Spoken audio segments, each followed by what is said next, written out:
자, 2022년도 3회 실기 기출문제 1번입니다. 자, 위험물 안전관리 법령상 사료 위험물이고요. 그 중에 품명 인하점 범위를 1기압 기준으로 쓰시오. 자, 저희 책에는 사료 위험물을 인하점 기준으로 구분한다 하고 숫자만 간단하게 적어놨지만 이것에 출처가 되는 위험물 안전관리법에는 어떤 위험물과 1기압의 인하점이 몇 도씨 이상, 몇 도씨 미만 이런 식으로 굉장히 길고 어려운 문장으로 제시가 되어 있습니다. 위험물 기준이 되는 것들은 2류, 4류, 6류의 이런 기준이 정해져 있어요. 그래서 사료 위험물은 온도가 기준이 되고, 그리고 2류 위험물은 퍼센트라던가 크기가 작고 퍼센트가 높은 것들, 그리고 6류는 비중, 중량 퍼센트 이런 것들을 기준으로 하게 됩니다.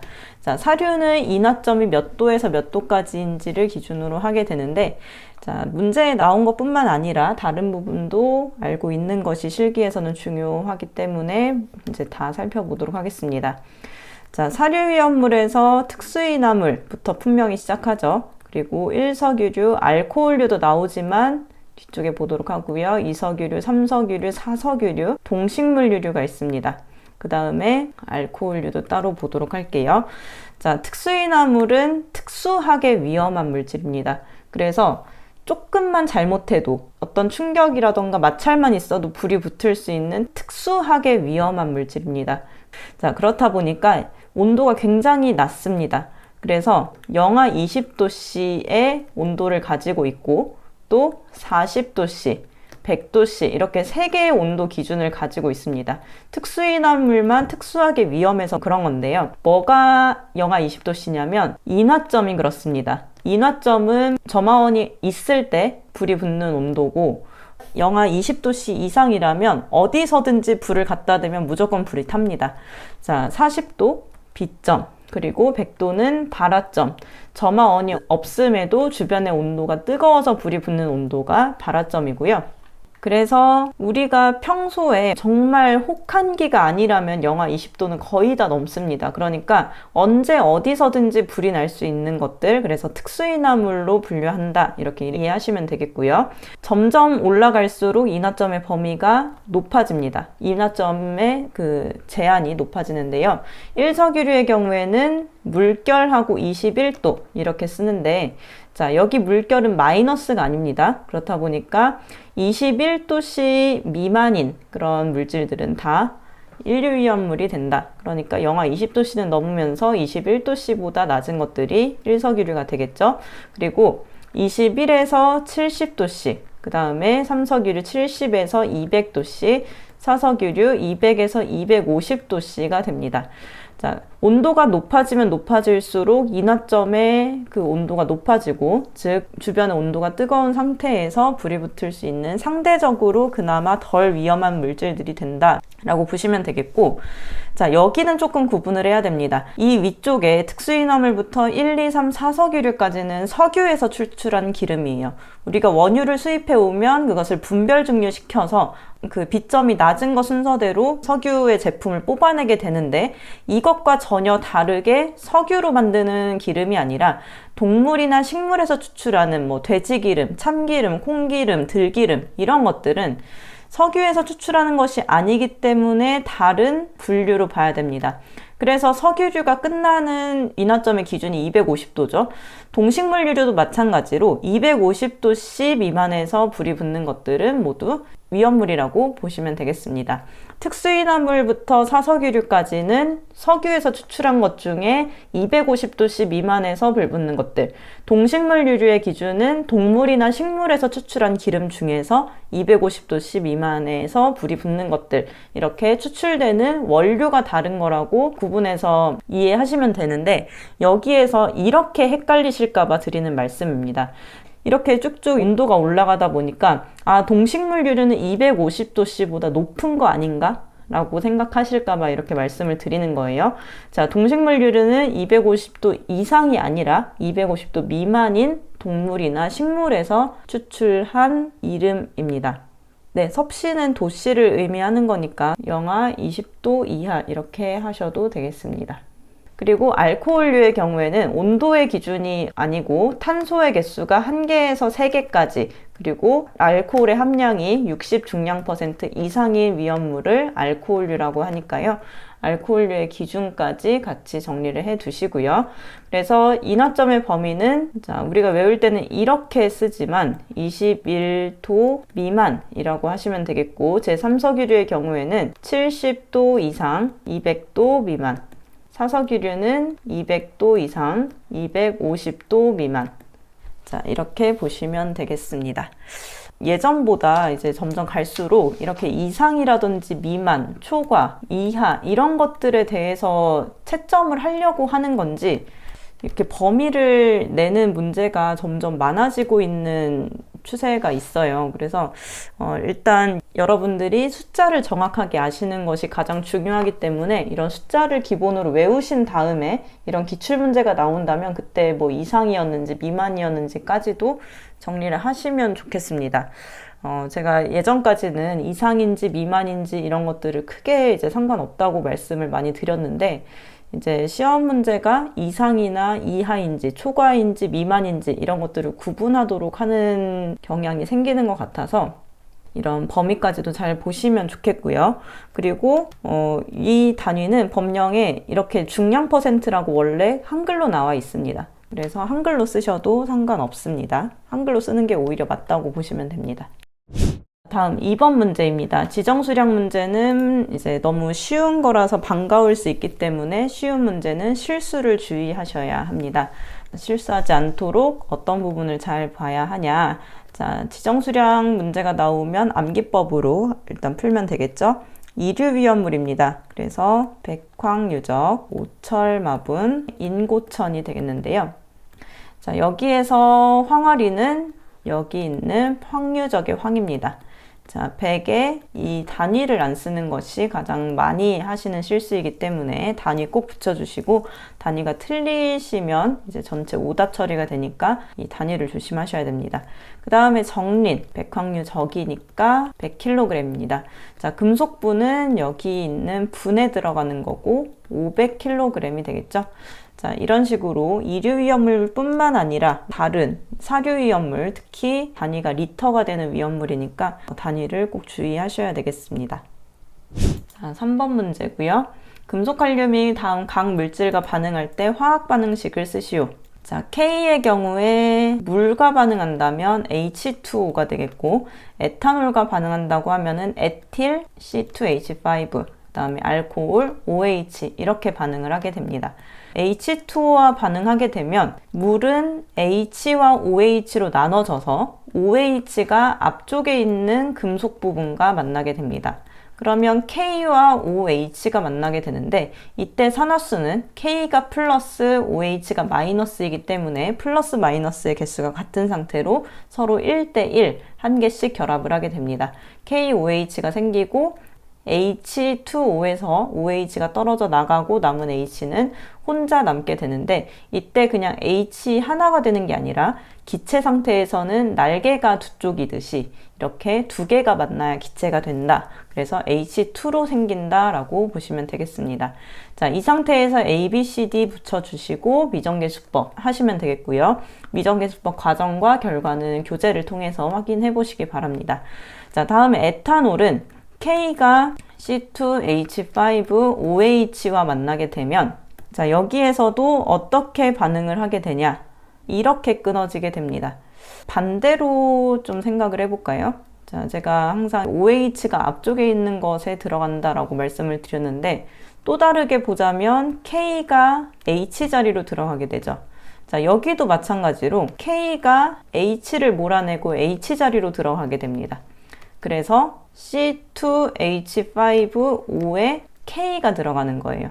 자, 이때 H가 플러스 1이고 떨어져 나간 H가 플러스고 K도 플러스이기 때문에 산화수의 변화가 따로 생기는 거 없이 그냥 자리만 뺏기고 이렇게 K가 대체되는 형태가 됩니다.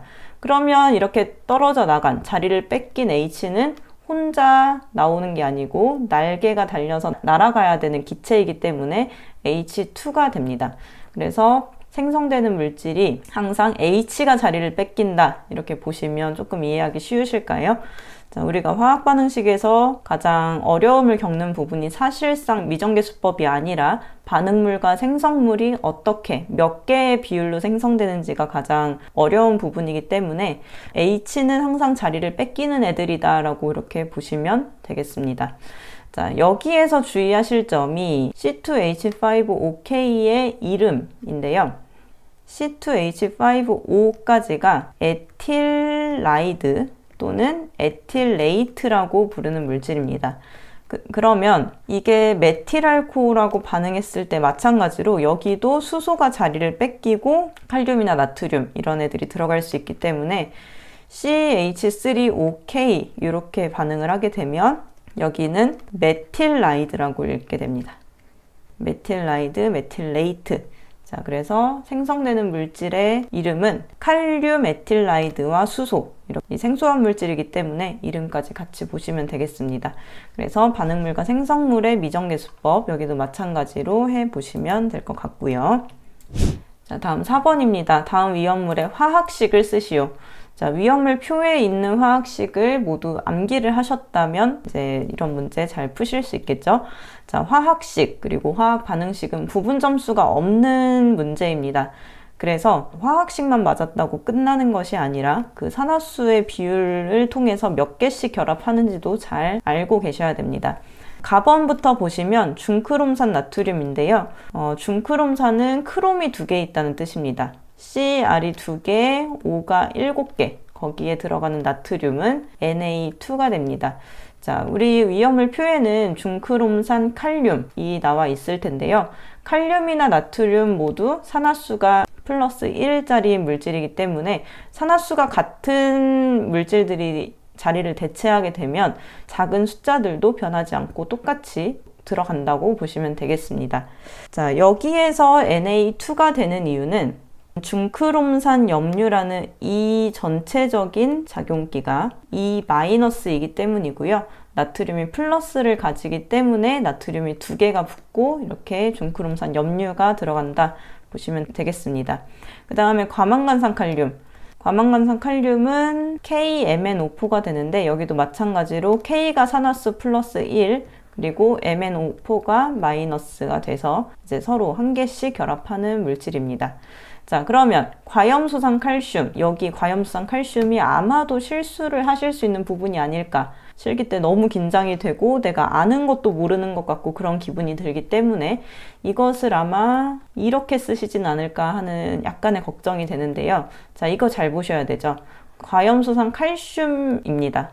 이건 과염수산 칼륨이죠.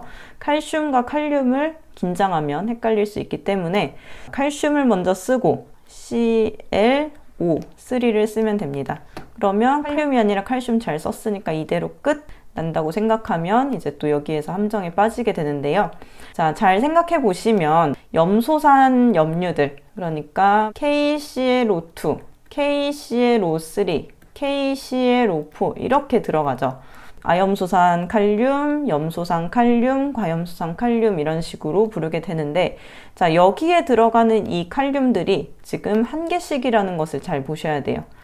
자, 그러면 여기가 마이너스, K가 플러스니까 나머지가 마이너스다. 이렇게 보시면 되는데, 지금 칼슘의 경우에는 어때요? 칼슘은 산화수가 2 플러스입니다. 근데 ClO3는 그대로 있기 때문에 산화수는 바뀌지 않아요. 마이너스의 값을 가지게 됩니다. 그러면 플러스가 2개 있고 ClO3는 마이너스 1개를 가지고 있는 상황이기 때문에 여기가 개수를 맞춰주기 위해서 2배가 돼야 되는 상황이죠. 그래서 칼륨을 칼슘으로 바꿔주는 것으로 끝나는 게 아니라, 자, 주기율표에서 같은 세로줄을 가진 쪽이 아닌 다른 원소가 오게 된다면 이런 식으로 결합되는 숫자가 달라지기 때문에 끝까지 꼼꼼하게 잘 살펴보셔야 됩니다. 그래서 답번의 경우에는 CaClO3 가로 닫고 2가 답이 되게 됩니다. 자, 5번입니다. 탱크의 내용적을 구하시오. 탱크의 내용적은 탱크의 용량과 구분해서 잘 구하셔야 된다고 했는데요. 탱크의 내용적이라는 것은 바닥부터 아주 끝까지 100%를 모두 채웠을 때의 탱크 용량을 내용적이라고 하고, 탱크의 용량이라고 하면 그 탱크를 실무적으로 사용할 수 있는 부피를 의미합니다. 이론상으로는 100% 다 채우면 되겠지만 안전을 고려한다면 여기에서 어느 정도 비워둬야 하는 공간 용적이 있습니다. 그래서 용량을 구할 때는 공간 용적을 내용적에서 빼줘야 된다. 공간 용적을 고려해 줘야 된다. 자, 지금은 공간 용적을 고려하는 것이 아니라 100% 채우는 내용적을 구하는 것이기 때문에, 자, 공식이 파이 r 제곱 L 플러스 3분의 L1 플러스 L2를 사용하게 됩니다. 자, 이때 파이는 계산기에서 그 노란색 글씨로 되어 있는 그 파이로 입력을 하시면 되고, 3.14로 구하셔도 되지만 약간의 오차가 생길 수 있습니다. 그래서 파이로 계산을 하시는 것을 추천을 드리고요. R은 반지름이기 때문에 여기에서 지름이 나왔는지 그리고 반지름이 나왔는지를 잘 구분을 하셔야 됩니다. 자, 지름이 나오게 되면 절반을 나눠 가지고 대입을 하셔야 되겠고, 지금 같은 경우에는 반지름으로 표시가 잘 되어 있기 때문에 이렇게 1의 제곱 표시해 주시면 되겠습니다. 그 다음에 이쪽이 L이고 왼쪽은 L1 그리고 오른쪽은 L2입니다. 자, 여기 미터예요. 자, 그래서 4 플러스 3분의 0.6 플러스 0.6 이렇게 보시면 되겠고, 계산기로 계산하시게 되면 13.823이 나오는데 더 나오겠지만 셋째 자리까지 쓰시고, 그 다음에 이것은 반올림 한다라는 기호예요. 수학 기호인데 반올림 하는 것을 82 세제곱미터 이런 식으로 보시면 되겠습니다. 자, 단위까지 잘 써주셔야 되고요. 그리고 구하라고 하는 답의 용적의 단위가 세제곱미터인지 그리고 리터인지 잘 구분을 하셔야 됩니다. 만약에 리터로 이제 제시가 된다면 곱하기 1000을 한 값을 써주셔야 된다는 점 주의하시기를 바랄게요. 6번입니다. 이산화탄소 6kg이 섭씨 26도 1atm에서 부피는 몇 리터인가? 자, 이산화탄소가 온도가 이 정도일 때 부피를 물어보고 있는데, 이 상태에서 화학 반응은 없는 상태입니다. 뭐 연소한다든지 아니면 분해한다든지 물과 반응한다든지 이런 말이 없죠. 그러면 그냥 이 이산화탄소가 상태 변화가 된 상황입니다. 그래서 기체 상태를 구하기 위해서 PV는 n분의 WRT를 V는 PM분의 WRT로 해서 P는 여기 나와 있는 부분과 같이 1atm, M은 분자량이니까 이산화탄소의 분자량을 구해주면 됩니다. C가 12고 5가 16이니까 16 곱하기 2를 해서 44g/몰. 왜 g/몰을 쓰냐면 구해야 되는 답의 단위가 리터이기 때문이고요.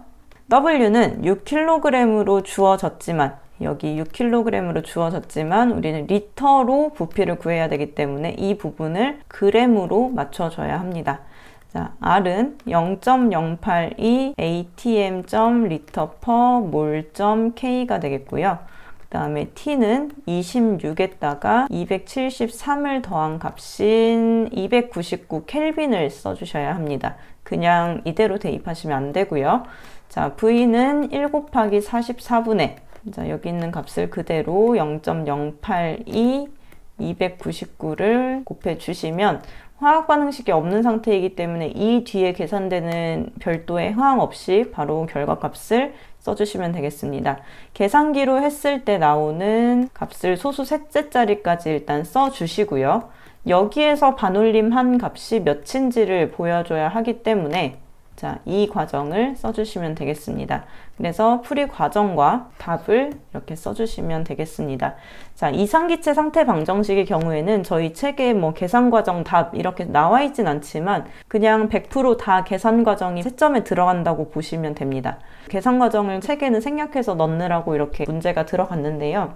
이상기체 상태 방정식은 풀이 과정이 있어야 답으로 인정이 되고, 그리고 화학 반응식의 경우에는 풀이 과정은 쓰면 안 됩니다. 풀이 과정은 답에 들어가지 않기 때문에 뭐 미정계수법을 중간에 약간 틀렸다고 해서 부분 점수가 들어가는 것이 아니라 화학 반응식의 경우에는 그냥 개수가 모두 끝까지 맞아야 정답이 되는 거고, 중간에 하나라도 틀리면 모두 다 오답이 되는 거고, 이렇게 채점하는 부분에 차이가 있다는 점 유의하시면서 현명하게 문제를 푸셔야 될 것 같습니다.